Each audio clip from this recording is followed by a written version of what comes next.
everybody, this is Gary Vee, Nerd Chuck, and this is episode 252 of the Ask Gary Vee Show. I'm excited about this. We got connected on the DM, on Instagram. We planned it, and we made it happen. We are. Yeah. Why don't you tell the Vayner Nation who you are and what you do, my friend? What's up, everybody? My name is Kai Greene, aka Mr. Getting It Done.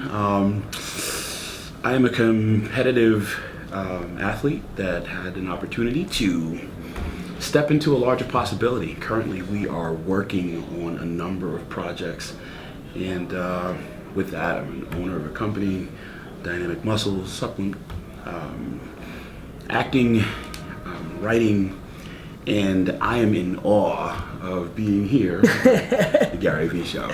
So Kai, why don't you tell everybody a little bit, let's take it further back, right? So obviously we've been promoting that this is going to be on. Do we have questions, or are we live? We're live. Yeah, good. Hey everybody. We're live. Everywhere. Okay. Are they putting out phone numbers? Is it Facebook?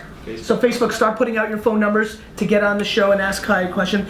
So we've been promoting it, you've been promoting it. People have been really excited about this collaboration, which really is a lot of fun. But for a lot of the audience that may not know your backstory all the way back, tell me about where were you born? How'd you get so humongous? How did you become a competitive athlete? And like, take me back a little bit further. Okay. Well, you know what? I started out much Where like were you a born? lot of people. I was born in Brooklyn, Love it. Brooklyn, New York. So I'm a New Yorker. I'm Yep. a native New Yorker. You were always here? You've always stayed here?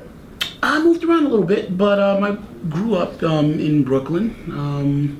As we got older, we kind of moved around. Yep.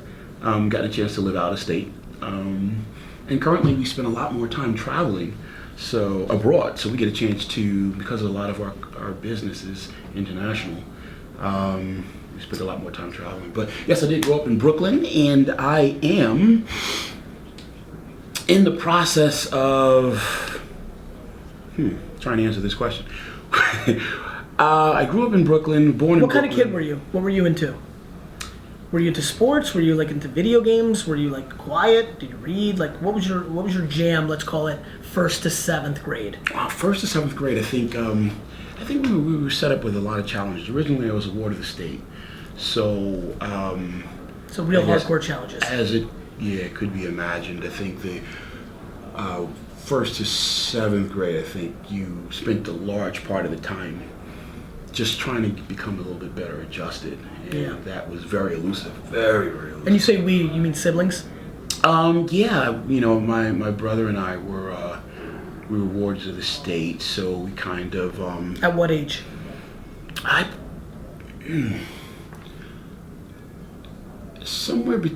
would say around 8, 8. So we kind of left home pretty young. Yeah. Pretty young. But that's the very interesting thing about the story, because there was another time when you probably would have looked like what would become a negative statistic. And definitely the story wasn't a very easy one. But it is a story that talks about the path of becoming. And right now I'm very, very excited about the higher heights that we've gotten a chance to grow to and are still in the process of growing. Of course. Yeah. Well, you're a young dude. Absolutely. And so, what was a turning point in your younger age? Like, when did you get into is it competitive bodybuilding? I want to use the right terminology here. You know, what did you get into exercise and physical strength early on? Was there a turning point? Was there when you say awarded to the state? Like, did you have foster parents? Like, what's that? I want to make sure. Yeah, yeah. So what happens is there are probably thousands of young people Sure. right now that, for one reason or another, find themselves in a situation where their parents aren't able to take Sure. care of them. And in a situation like that, then the state steps in, and either by force or, you know, Sure. they step in and they offer these services, and you'll have a bunch of places, either through like the Catholic Church or various other kinds of Institutions. they'll have institutions, but they can be run by any number of. It's very interesting because it's kind of not something that I really do a lot of thinking about in the present. More in the present now, we think about, you know, managing the company, we think Sure. about developing your career, we think about focusing on So this is very interesting, very interesting walk. You know, it's interesting. I think a lot of the future is told by the past, right? Like, listen, I'm not looking to pry. Like, if that's a chapter that you wanted to close the book on, and you're focusing forward, I want to be empathetic because I don't have that context. But I do think it's interesting because I think it builds. It speaks to the foundation. To me, you know, entrepreneurship, building brand, some of the stuff, the businesses you guys are building through. I believe the ones that grow up with more adversity are far more positioned for success because, you know, I'm sure you figured out, and I'm sure your crew's figured out, like, all it is adversity. Like, you've got a lot of awareness and you've built a big community, so obviously there's a lot of opportunity. However, business is hard. Like, you know, like it's way harder than people think it is, and Definitely. and no, whatever new product or service that you guys launch, truth is nobody gives a fuck, right? Like, just because you were successful at that. When I started a social media agency, everybody made fun of me. They're like, "Wine boy, stay in your lane. Like, what are you doing, right?" So, like, being successful in one genre, you know, you're met with a lot of cynicism when you go into different places. How have you thought about that? Well, in the past, what I would do is play my cards very close to my chest. First thing I think and I still think it's very important when you have some goals and ideas that are big. Sometimes they may be too large for the current capacity in which you're willing to work. You know, which means that you're going to have to do some growing in an effort to even be able to stand in that reality. But more importantly, when we start to talk about sharing it with other people, sometimes you might need to keep it close to your chest because they won't be willing to accept it, and the first thing they'll do is discourage you. Yeah. You know, It's an interesting insight. You know, it's been funny. That's a very interesting insight, and I'm gonna jump in here for a second. I think that it's so funny that there's two paths. So often there's two paths, right? The two paths. That is such an interesting way of looking at it. I'm funny. I go the other way. I put my shit out there so aggressively because I actually need people to tell me that I can't. I'm the reverse. When people, you know, it's so funny. I had somebody come up to me not too long ago who was like, "Hey man, you know, oh my God, you know, can I talk?" And I was like, shit. We started talking for a second. He's like, "I gotta just tell you, I hated you at first." And I was like, and he's like, and what really sucked was after a while I realized me leaving negative comments, and he's like, I gotta be honest, like I left negative comments. And then he's like, and then some video I saw, and I could tell that you liked it, that I was leaving negative comments, and that really fucked with me, because then I was like, now what do I do? And so, like, it's interesting that, like, for me, I need to put stuff out, because I feed off of the cynicism and the people chipping at it. And then I have a lot of friends who keep it close, and their mold is to, like, keep it there, and then it's just an interesting psychology. Well, you know, as a bodybuilder, Yes. I think one of the interesting things about the subculture is I learned to work in silence. You know, you kind of you kind of become a hermit. You go into the underground and you kind of put your body of work together, and then the day of the competition, you unveil it. You know, a lot of times people will talk a very good game. I think most people have not yet really mastered the ability to be a Muhammad Ali, so to speak. You know, talk a good game, but still stay very focused on creating the desired end result that they're looking for. Some people get distracted and in sense distract themselves. I'd rather, just because of the way I was socialized in my subculture, to do it I like that way. I put my hood on and I work. I can show you better than I can tell you. I understand. You know, and a lot of times what happens is the body of work will speak for itself. 100%. Results speak. Like, Absolutely. like doesn't, like, you know, my crew, when you said Muhammad Ali, a couple of us looked at each other because I think, I mean, it's an audacious thing, but I love the idea that I talk a big game. I need it to then, there's nothing better. We put on a pedestal the people that talk the biggest game and are able to actually deliver. I mean, and then we don't even know the people that talk the big game and couldn't deliver. We don't even remember who they were, right? So I think that's an interesting insight, and I agree with it. Andy, let's get us a question. So what are you, in specifics, what are you most excited about right now? Right now I'm excited about being here. You're keeping it very focused. Very, very focused. You know, currently we're working on a bunch of projects. One, which is very, very big for us, even in my subculture, is the new release of Generation Iron 2.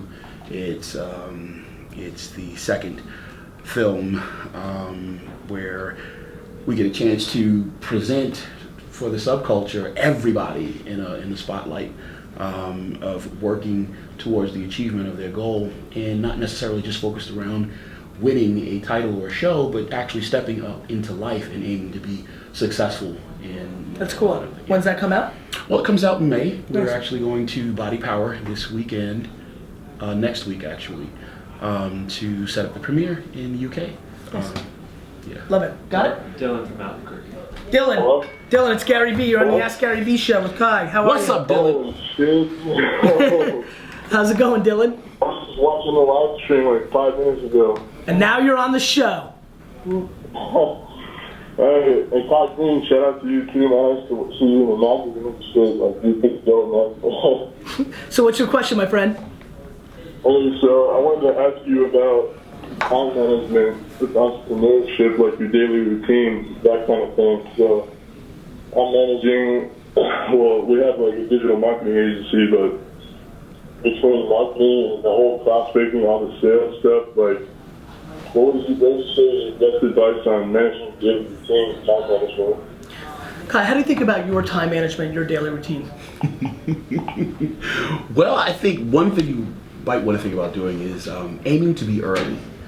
I think if you're very effective aiming to be early, you're least likely to be late. That is absolutely true. Absolutely. But then also being clear about what your priorities are. Because anytime we set ourselves up for a schedule, we may find that other things may come up.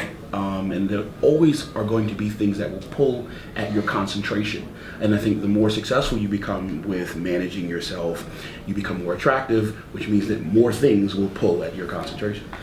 I think you got to make your actions back up your ambition, right? Like my process is very simple, which is I've talked the big game. I have a lot of wants and dreams, and my schedule today needs to map my big fucking mouth, right? Like that's it. And so, you know, one thing that shocks people when they get closer, remember when Tyler first filmed, when Justin first filmed, Iris, when you get to film, the biggest thing you're gonna know is like, wait a minute, it's every second. It's actually every second. Like it's, you know, like I think time is the asset. And so the one thing I would tell you is as you're prospecting, as you're trying to get sales, you've also got to deliver on your work. If you've got an agency, like selling's just the beginning. Selling set, like you're like everybody's so focused on selling. A lot of people starting these small social media agencies just to get clients. They forget that after you get the clients, you got to fucking deliver. Keeping business is what actually builds big businesses, not getting new business. Yeah, definitely. So I would add to the process to make sure you're talking to your current customers, not just trying to find new ones. Yeah. Cool, man. Thank you.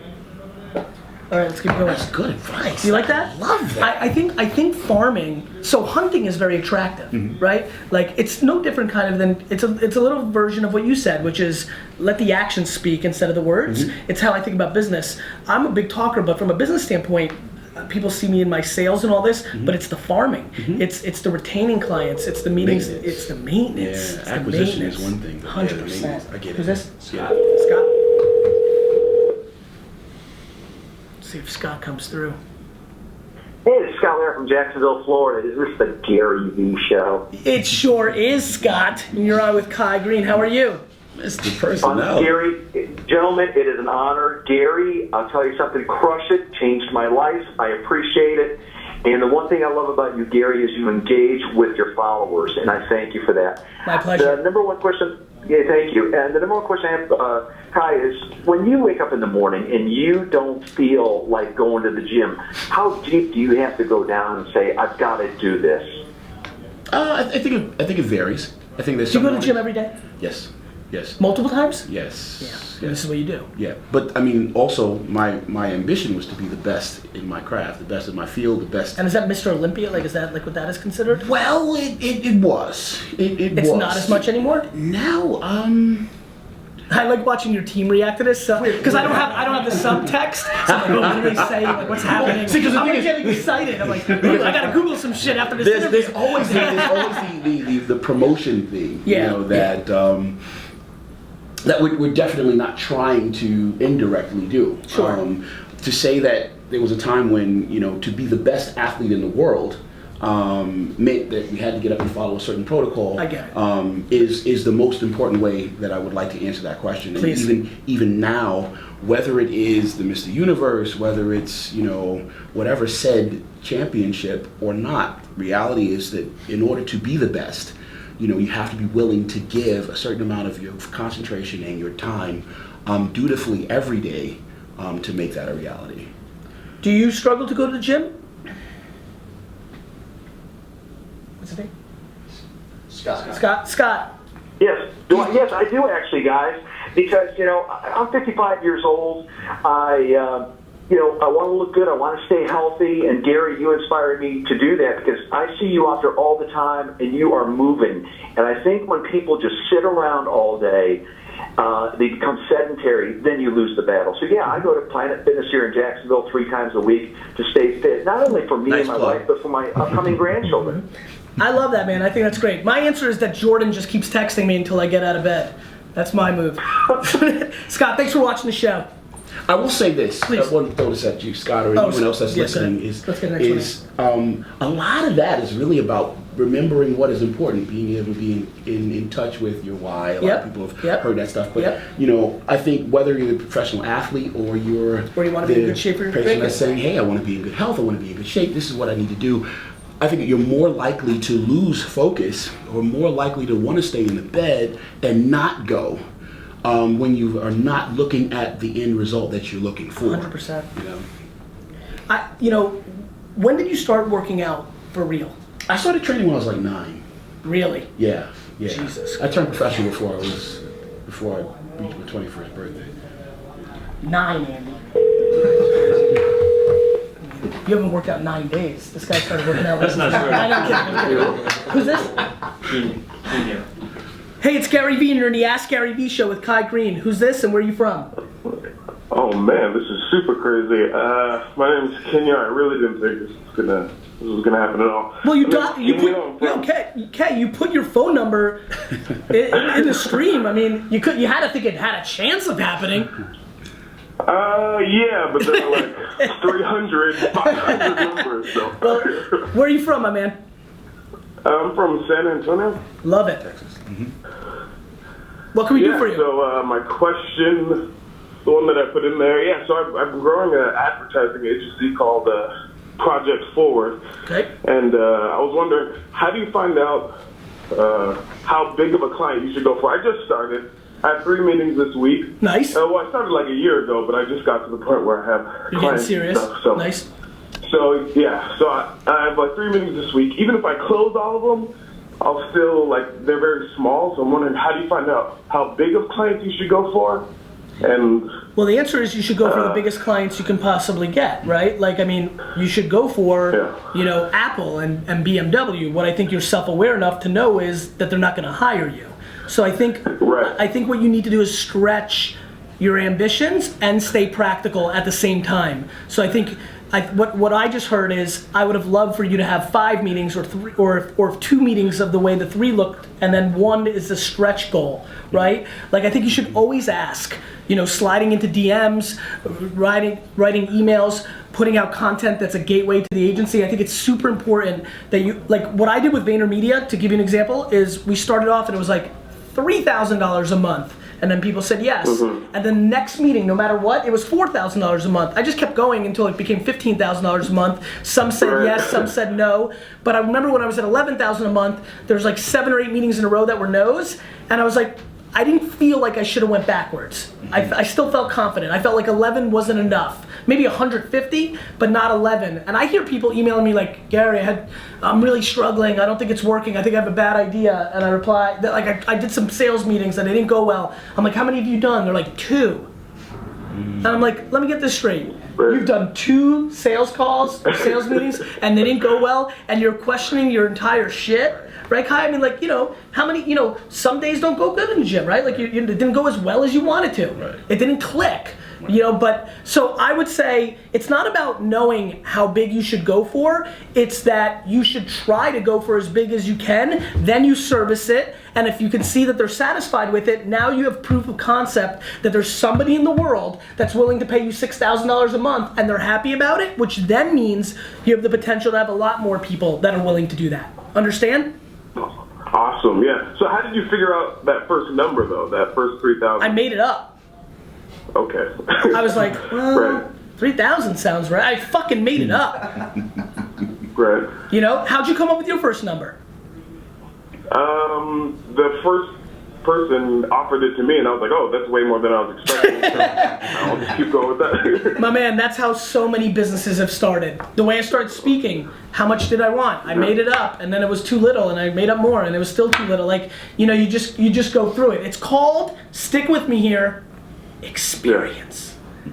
Experience matters. All these youngsters that are super talented, Dunk, he's so talented and young, he fucking sleeps on experience. Wait till he actually has experience. Then he's gonna be a real ninja. Like, experience matters. It's how you learn. You go through the battles. You're like, oh shit, that's how it happens. Oh, I didn't know. Experience is real. I thought I was unstoppable at 23, and I was. I built a huge business, but guess what? 41-year-old Gary will destroy 23-year-old Gary within one round. It's just experience. It's real. Got it? Right. Yeah, I love your content, by the way, and thank you. I don't actually know who's on the show today, but Kai I think they're is. awesome. So Kai Greene, check awesome. him. Follow him. I'm gonna and check you're gonna him have out. big fucking Will do. muscles. All right, see ya. Now, Kai, one thing I noticed as we've been prepping for this through social is kids freak out when they see you.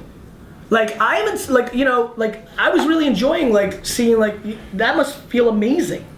No? Well, you know what? It's one of those things where I don't think that I spend a lot of time focusing on how I feel. Interesting. Because much like the call that we had a little earlier, hey, how do you respond when you don't feel like? And most often than not, my feelings I feel will betray me. Interesting.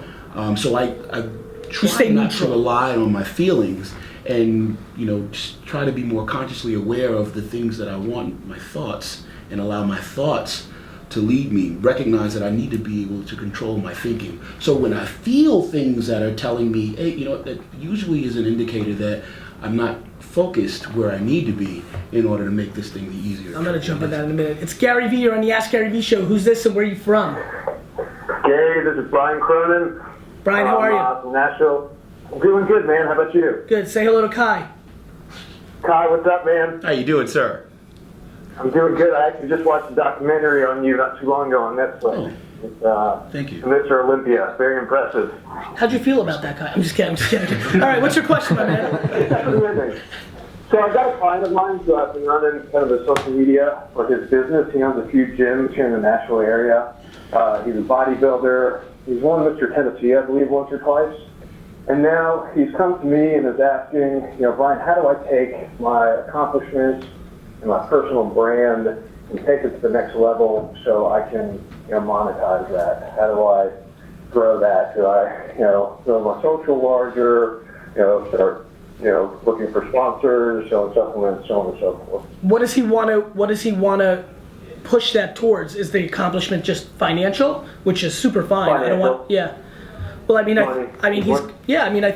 he's got to pick the things that he wants to. The answer is you need to bring value to people so they follow you, and then you decide what you want to move your audience to, and you need to believe in what you sell, right? Like just getting, I remember I was visceral against supplements over the last decade because the first 80 people I met, I knew didn't give a fuck about what was in the supplements. They were just slapping some label on some shit they bought in China, and so I was like, and I remember thinking, shit, this is scary. These were like friends or acquaintances. I'm like, bro, what if like in 4 years it's found out that you don't even know what you're buying? What if people die from cancer? Like, how could you live like this? So I like just was like completely like, now I've become a little more educated, started getting my fitness better. I started meeting people that are actually from the fitness game and care about it and like do the homework. I mean, Jordan is so unbelievably knowledgeable. Like, and the way he talks about stuff, it's thoughtful. It's thoughtful. It's not slapping a private label on the cheapest pills in bulk bulk that you can buy in Alibaba and try to flip them on your Twitter account.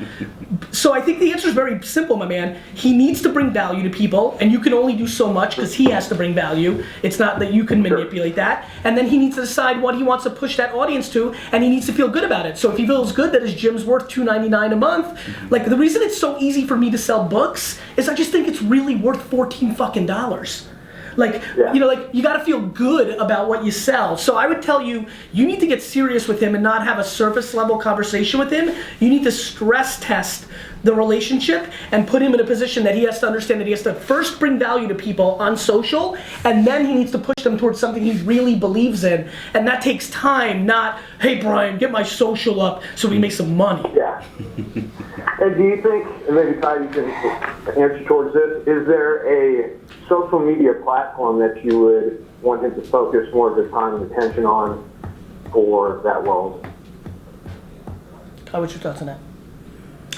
Well, to echo what you said about taking the giving something in use value that you can believe in, you can, I guess, you know, Facebook would be really cool, but you can go on and develop a YouTube channel and give some really good practical advice that starts to talk about helping people overcome or deal with some of the issues that they're wrestling with. Maybe you can think about speaking to a unique market. There are a lot of people that are dealing with a host of issues that diet or different dieting strategies can help. Not just talking about the Mr. or Mrs. Jones that wants to lose a few dress sizes, but the person that's actually needs to eat in a specific way to combat some of the health crises that they find, and as a result aren't as easy, or find it not as easy to find those answers, you know, just you know, out there. I think you could develop a resource that speaks to that specific group, or a bunch of different needs, and now create something of a substantial use value that is worth the subscription price on your, you know, or actually technically more than that, you know, so you give more in use value than the actual dollar figure that you charge. Tried and true advice, man. Provide people value up front, then sell them something you believe in. Super simple. Cool. Yep. By the way, to answer your question, Instagram, Facebook, YouTube, Snapchat, and Twitter on the next tier below that. But the three things above that, priority. Gotcha. Can't win in 2017 without a substantial Instagram, Facebook, and YouTube strategy. Can't win. Got it. And that's on video. And so then if you want to talk about written, Medium, LinkedIn, your own blog, and then if you want to talk about audio, your own podcast, other people's podcasts, Spotify, believe it or not, SoundCloud, believe it or not, content on music platforms, I think is an arbitrage. Got it? Cool. Cool. Awesome, man. Guys, I appreciate it. And You got it. yeah. Yes, go Jets is right. Hi. I really appreciate you, man. Oh, likewise. Yeah, thanks for being on the show. What's the question of the day? You get to ask the whole Vayner Nation any question you want. Good opportunity for you and your team to get 2,000-3,000 answers across Facebook and YouTube of maybe some insight, some trends, something you're curious about what the masses are thinking. Question of, it could be something funny like what's your favorite root beer? Like, question of the day. Go.